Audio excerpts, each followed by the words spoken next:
বাংলাদেশে সরকারি প্রশাসনের ইতিহাসে এমন একটি দিন বারবার আসে না যেদিন একসঙ্গে এতগুলো গুরুত্বপূর্ণ ও ঐতিহাসিক সিদ্ধান্ত নেওয়া হয়। আজ সেই বিরল ও অত্যন্ত তাৎপর্যপূর্ণ দিনটি এসে গেছে। দেশের কোটি কোটি মানুষের পরিবারে যে সরকারি চাকুরিজীবীরা রয়েছেন তাদের জীবনের সঙ্গে ওতপ্রোতভাবে জড়িত একটি অত্যন্ত গুরুত্বপূর্ণ বিষয়ে আজ চূড়ান্ত সিদ্ধান্ত নেওয়া হয়েছে। বহু মাস ধরে যে প্রতীক্ষা, যে অনিশ্চয়তা এবং যে উদ্বেগ দেশের 22 লক্ষেরও বেশি সরকারি চাকুরিজীবীর ঘুম কেড়ে নিচ্ছিল, আজ সেই দীর্ঘ অধ্যায়ের সমাপ্তি ঘটেছে। আজ রাজধানী ঢাকার অতিথি ভবনে সরকারের সর্বোচ্চ নীতি নির্ধারণী পর্যায়ের এক অত্যন্ত গুরুত্বপূর্ণ রুদ্ধদ্বার বৈঠকে নবম জাতীয় পে স্কেল আনুষ্ঠানিকভাবে ও চূড়ান্তভাবে অনুমোদন লাভ করেছে।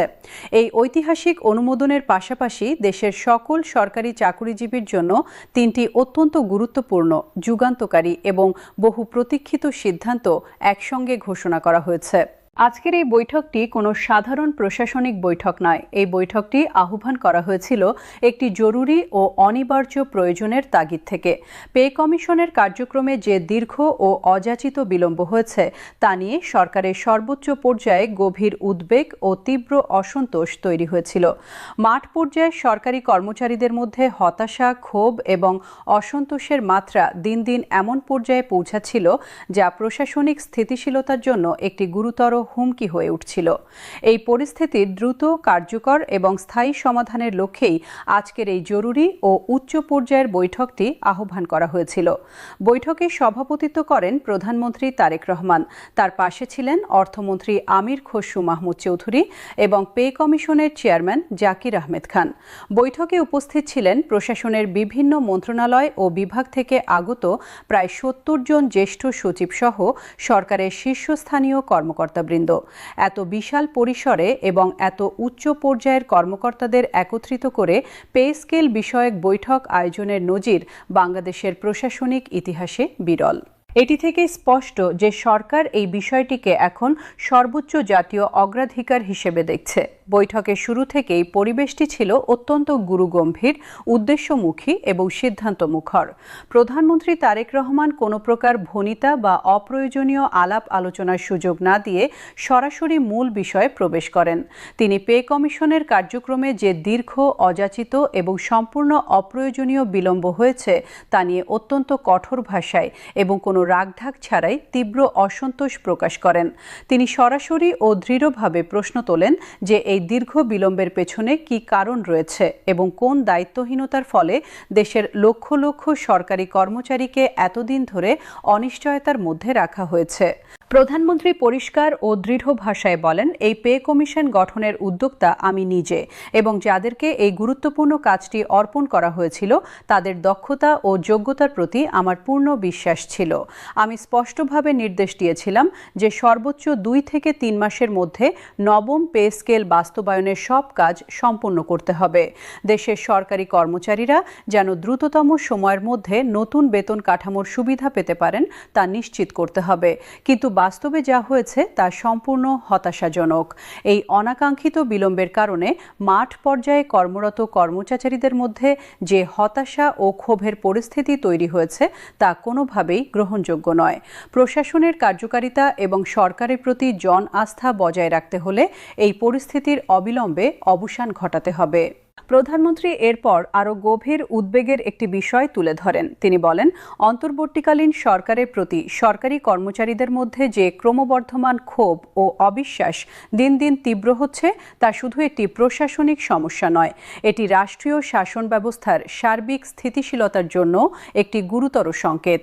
একটি সুশৃঙ্খল, দক্ষ এবং জনকল্যাণমুখী প্রশাসন পরিচালনার জন্য কর্মচারীদের মনোবল ও কর্মস্পৃহা সর্বোচ্চ পর্যায়ে রাখা অপরিহার্য। কর্মচারীরা যদি আর্থিক কষ্টে থাকেন এবং মানসিকভাবে বিক্ষুব্ধ থাকেন তাহলে তাদের কাছ থেকে দক্ষ ও নিষ্ঠাবান সেবা প্রত্যাশা করা সম্পূর্ণ অবাস্তব। তিনি এরপর দ্ব্যর্থহীন, কঠোর এবং অত্যন্ত স্পষ্ট ভাষায় নির্দেশ দেন যে আগামী 1 এপ্রিলের মধ্যে নবম পে স্কেল পূর্ণাঙ্গভাবে বাস্তবায়িত করতে হবে এবং তার আগেই অর্থাৎ আগামী 24 মার্চের মধ্যে চূড়ান্ত গেজেট প্রকাশ করতে হবে। এটি কোনো পরামর্শ বা প্রস্তাব নয়, এটি প্রধানমন্ত্রীর সরাসরি ও অলঙ্ঘনীয় নির্দেশ। এই নির্দেশ পালনে কোনো ব্যর্থতা বা গাফিলতি কোনোভাবেই সহ্য করা হবে না। প্রধানমন্ত্রীর এই কঠোর ও অকম্প্র নির্দেশের পরিপ্রেক্ষিতে অর্থমন্ত্রী আমির খসরু মাহমুদ চৌধুরী তাৎক্ষণিকভাবে এবং দৃঢ়তার সঙ্গে সম্মতি জ্ঞাপন করেন। তিনি বলেন, প্রধানমন্ত্রীর এই নির্দেশ যথাযথভাবে পালন করা এখন শুধু আমাদের প্রশাসনিক দায়িত্ব নয়, এটি দেশের লক্ষ লক্ষ কর্মচারীর প্রতি সরকারের দেওয়া প্রতিশ্রুতি রক্ষার বিষয়। তাই নির্ধারিত সময়সীমার মধ্যে গেজেট প্রকাশ করা এখন সম্পূর্ণ এবং অনিবার্যভাবে বাধ্যতামূলক। অর্থমন্ত্রী আরও জানান যে আজকের এই বৈঠকে উপস্থিত প্রায় ৭০ জন জ্যেষ্ঠ সচিব নবম পে স্কেল বাস্তবায়নের বিষয়ে অত্যন্ত গুরুত্বপূর্ণ, গঠনমূলক এবং বাস্তবসম্মত মতামত উপস্থাপন করেন। দেশের প্রশাসনিক ব্যবস্থার এই সবচেয়ে অভিজ্ঞ কর্মকর্তারা সম্মিলিতভাবে বলেন, একটি জাতীয় বেতন স্কেল পুনর্গঠন করা জটিল কাজ হলেও এটি সম্পন্ন করতে ২ থেকে ৩ মাসের বেশি সময় নেওয়া কোনোভাবেই যুক্তিসঙ্গত নয়। অন্তর্বর্তীকালীন সরকার গত বছরের জুলাই মাসে পে কমিশন গঠন করেছিল এবং কমিশনকে সর্বোচ্চ ৬ মাসের সময়সীমা দেওয়া হয়েছিল। কিন্তু সচিবরা আশা রেখেছিলেন যে মাত্র ৩ মাসের মধ্যেই গেজেট প্রকাশ করা সম্ভব হবে। এতদিন পরেও কাজ শেষ না হওয়ায় পে কমিশনকে এখন কঠোর জবাবদিহিতার মুখোমুখি হতে হচ্ছে। সচিবরা সরকারি কর্মচারীদের বর্তমান অর্থনৈতিক পরিস্থিতির একটি উদ্বেগজনক ও বাস্তব চিত্র বৈঠকে তুলে ধরেন। তারা বলেন, দেশের সরকারি কর্মচারীরা বর্তমানে ক্রমবর্ধমান বেতন বৈষম্য এবং লাগামহীন মুদ্রাস্ফীতির দ্বিমুখী চাপে পিষ্ট হচ্ছেন। নিত্য প্রয়োজনীয় পণ্যের মূল্য ঊর্ধ্বমুখী, বাসস্থানের ভাড়া আকাশচুম্বী এবং শিক্ষা ও স্বাস্থ্যসেবার ব্যয় প্রতিনিয়ত বাড়ছে। এই পরিস্থিতিতে মাসের শেষে সংসার চালাতে গিয়ে হাজার হাজার সরকারি কর্মচারী ঋণের জালে জড়িয়ে পড়ছেন। অনেকেই ধার দেনার আশ্রয় নিতে বাধ্য হচ্ছেন। সন্তানদের শিক্ষার ব্যয় মেটাতে গিয়ে হিমশিম খাচ্ছেন। এই মানবিক ও অর্থনৈতিক সংকট থেকে দেশের কর্মচারীদের বের করে আনতে হলে যত দ্রুত সম্ভব নতুন বেতন কাঠামো কার্যকর করা এখন সময়ের সবচেয়ে জরুরি দাবি। কর্মচারীদের অর্থনৈতিক সক্ষমতা বৃদ্ধি করে এবং নবম পে স্কেলের আওতায় সব ধরনের সুযোগ সুবিধা নিশ্চিত করে প্রশাসনকে গতিশীল ও কার্যকর রাখাটাই এখন প্রধান লক্ষ্য হওয়া উচিত। প্রধানমন্ত্রী তারেক রহমান বৈঠকে সরকারি চাকুরিজীবীদের পক্ষে অত্যন্ত দৃঢ়, স্পষ্ট এবং আন্তরিক ভাষায় তার দৃঢ় অবস্থান তুলে ধরেন। তিনি বলেন, এই দেশের সরকারি কর্মচারীরা এই রাষ্ট্রের প্রশাসনিক মেরুদণ্ড। তাদের পরিশ্রম, নিষ্ঠা এবং দেশপ্রেমের উপরেই দেশের সামগ্রিক উন্নয়ন ও অগ্রগতি নির্ভরশীল। এই শ্রেণীর মানুষদের আর কোনোভাবেই অবহেলা বা অমর্যাদা করা যাবে না এবং সরকার এটি সম্পূর্ণরূপে নিশ্চিত করবে। তিনি পরিসংখ্যান তুলে ধরে জানান যে বাংলাদেশের মোট সরকারি চাকুরিজীবীর মধ্যে কমপক্ষে 1/3 হলেন নিম্ন আয়ের কর্মচারী, যারা প্রতি মাসে অত্যন্ত কঠিন পরিস্থিতিতে সংসার পরিচালনা করছেন। এই বিশাল ও দীর্ঘদিন অবহেলিত জনগোষ্ঠীর আর্থিক নিরাপত্তা নিশ্চিত করা এবং তাদের জীবনমান উন্নত করা সরকারের সবচেয়ে গুরুত্বপূর্ণ নৈতিক ও রাষ্ট্রীয় দায়িত্ব। প্রধানমন্ত্রী রাজনৈতিক পরিপ্রেক্ষিত অত্যন্ত স্পষ্টভাবে তুলে ধরেন। তিনি বলেন, দেশে অদূর ভবিষ্যতে জাতীয় নির্বাচন অনুষ্ঠিত হতে যাচ্ছে। নির্বাচনের আগেই পে স্কেল সংক্রান্ত সমস্ত কাজ সম্পূর্ণভাবে সম্পন্ন করে একটি স্বচ্ছ ও পূর্ণাঙ্গ গেজেট প্রকাশ করাটাই এখন পে কমিশনের সর্বোচ্চ অগ্রাধিকার হওয়া উচিত। কারণ নির্বাচনকালীন সময়ে পে স্কেল নিয়ে কোনো জটিলতা বা অসন্তোষ থাকলে কর্মচারীদের মাঝে অস্থিরতা তৈরি হতে পারে, যা নির্বাচনের সুষ্ঠু পরিবেশকে মারাত্মকভাবে ব্যাহত করতে পারে। তাই একটি শান্তিপূর্ণ ও সুষ্ঠু নির্বাচন নিশ্চিত করতে হলে সরকারি কর্মচারীদের সন্তুষ্ট ও কর্মোদ্যমী রাখা এখন রাজনৈতিক ও প্রশাসনিক উভয় দিক থেকেই অপরিহার্য।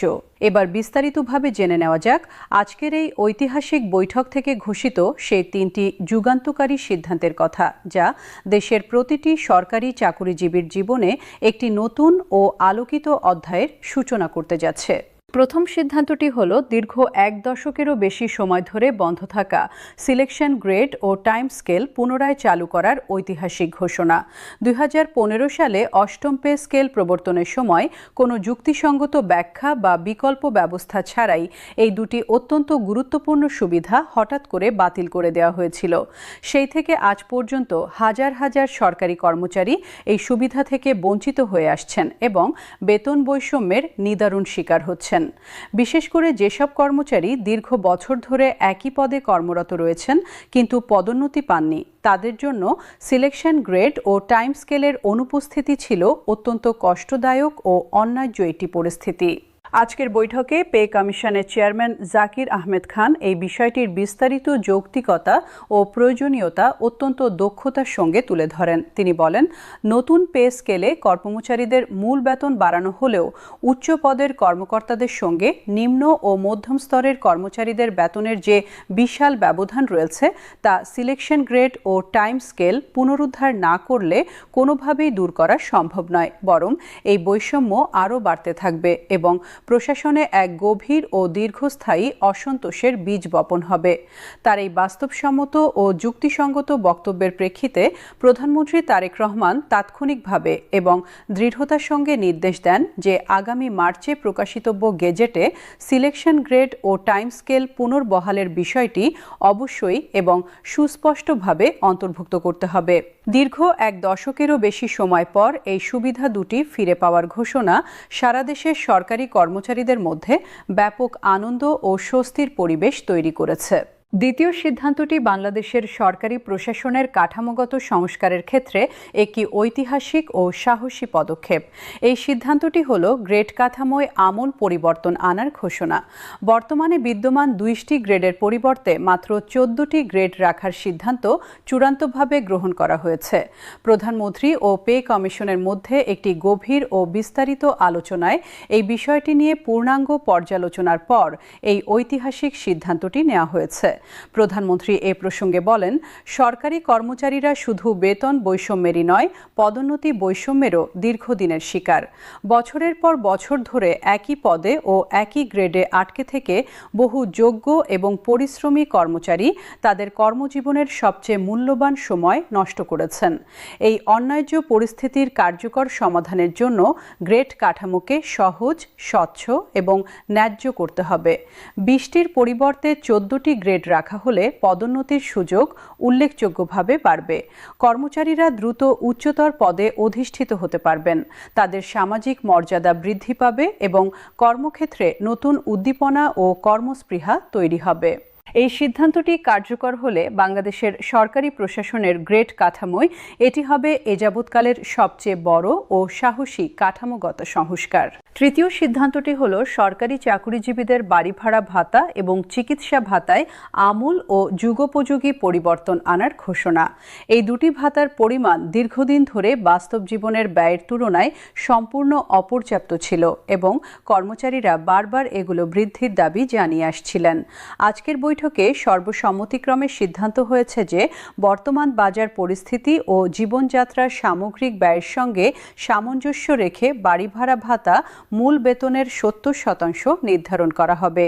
এই হারটি আগের তুলনায় উল্লেখযোগ্যভাবে বেশি এবং এটি ঢাকা, চট্টগ্রাম, সিলেট, রাজশাহী, খুলনা সহ দেশের সকল বিভাগীয় শহর থেকে শুরু করে জেলা ও উপজেলা পর্যায় পর্যন্ত সরকারি কর্মচারীদের জন্য একটি বিশাল ও দীর্ঘ প্রতীক্ষিত স্বস্তি নিয়ে আসবে।